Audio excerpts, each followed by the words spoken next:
आप लोग कहते हो ना हम गरीब हैं, आपके मन में भाव आते होंगे ना हमारे पास घोड़ा गाड़ी नहीं है। आपको लगता होगा कि नहीं हम तो सरकारी स्कूल में पढ़े हैं, अंग्रेजी मीडियम वाले बहुत ही अच्छे होते हैं। ऐसा नहीं है। इतिहास तो उसी ने बनाया है जिसने एहसास किया है। जो मिट्टी कंकड़ पत्थर में बैठा है ना बेटा, उसी ने समाज को दिशा दी है। जिसको भूख का पता है ना बेटा, उसी ने दूसरे को भोजन कराया हो। जिसने खुद आंसू देखे हैं ना, उसी को महत्ता पता होती है कि आंसू किसे कहते हैं।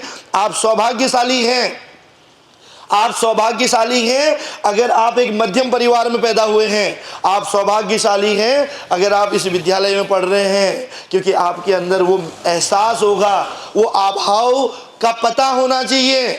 और आप तो फिर भी इतने स्मार्ट पर्सनालिटीज हैं यहाँ पे, क्योंकि ईश्वर ने तुमको 2 हाथ पैर दिए हैं। गरीबी किसे कहते हैं पता है आपको? आपको क्या लगता है कि गरीबी का जो एग्जाम्पल है क्या है? पैसा नहीं है तो गरीब है, ऐसा लगता होगा ना। घोड़ा गाड़ी मकान नहीं है तो गरीब है, ऐसा नहीं है। गरीबी और अमीरी का फर्क अगर देखना हो तो कभी जब आप क्रिकेट खेलते हो, मैच खेलते हो, गेम्स में जाते हो, अलग अलग एक्टिविटी में जाते हो, तो आप देखना कभी चौराहे के किनारे कोई एक बच्चा ऐसे करके बैठा रहता है, ऐसे जमीन में बैठा रहता है। वो खड़ा तो होना चाहता है भाई, खड़ा नहीं हो पाता है। जब आप चलते हो ना 100 मीटर रोड पार करते हो, बाइक चलाते हो, हम टशन में छोटे छोटे बच्चों को दबा जाते हैं। कई बूढ़े लोग रास्ते में आते हैं, उनको टक्कर मार देते हैं। कई बार हम नशे में दूसरों को टशन दिखाने के लिए एक छोटी सी जान को दुनिया से जाने के लिए मजबूर कर देते हैं। कभी एहसास किया है जब आप चलते हो तो उस बच्चे के मन में क्या बीतती होगी जिसके 2 घुटने तो होते हैं लेकिन 2 पैर नहीं, 2 बाजुएं तो होती है लेकिन 2 हाथ नहीं। वो बिना पैरों का, बिना बाजुओं का, बिना घुटनों का वो बच्चा यार सड़क पार नहीं कर पाता है।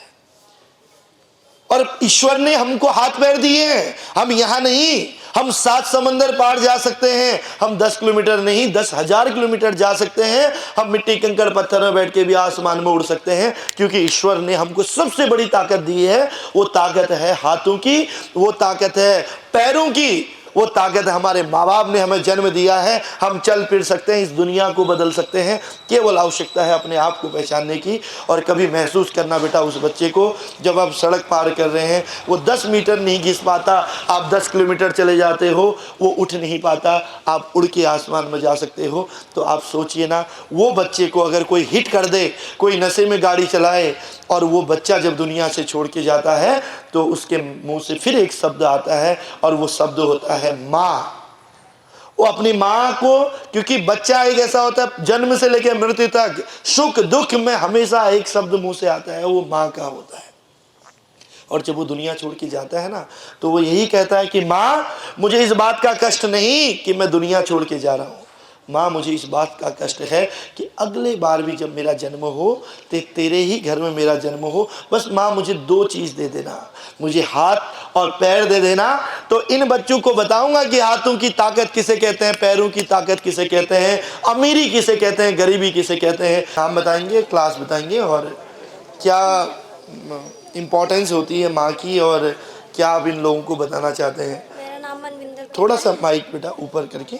मेरा नाम मनविंदर कौर है। मैं आर्ट्स स्टूडेंट जी हूँ बेटा। और मेरी मम्मी को गुजरे हुए 11 साल हो गए हैं। ओह। और तब मेरे सिर्फ पापा हैं और पापा का भी हाथ जला हुआ है। मम्मी को बचाते टाइम पापा का हाथ जल गया था, आग लग गई थी घर में तब। और जी। मेरी 4 बहनें हैं। मेरे पापा ने हमें अकेले ही पाला है। जब से हम, मेरी छोटी वाली बहन है वो तब 6 महीने की थी जब मेरी मम्मी एक्सपायर हो गई थी। और मेरे पापा के दोनों हाथ, दोनों पैर, दोनों जले हुए थे। ओके बेटा, तो अभी आप कौन सी क्लास में हैं? मैं 12th क्लास में हूँ। तो आप क्या सोचते हैं आप बड़े होके क्या करेंगे अपने एटलीस्ट पापा के लिए, अपने भाई बहनों के लिए? मैं बड़े होके ये करना चाहती हूँ कि जो मेरे पापा हमसे कर के चाहते हैं ना, कि एक्सपेक्टेशंस हैं जो मेरे पापा की, वो हम पूरी कर सकें और मैं अपने पापा को प्राउड फील करा सकूँ। क्या बात है, एक बार जोरदार तालियां हमारी छोटी बहन को। आप लोग 12th करो बेटा, 12th के बाद अप्लाई कीजिए मिशन एजुकेशन सुपर 300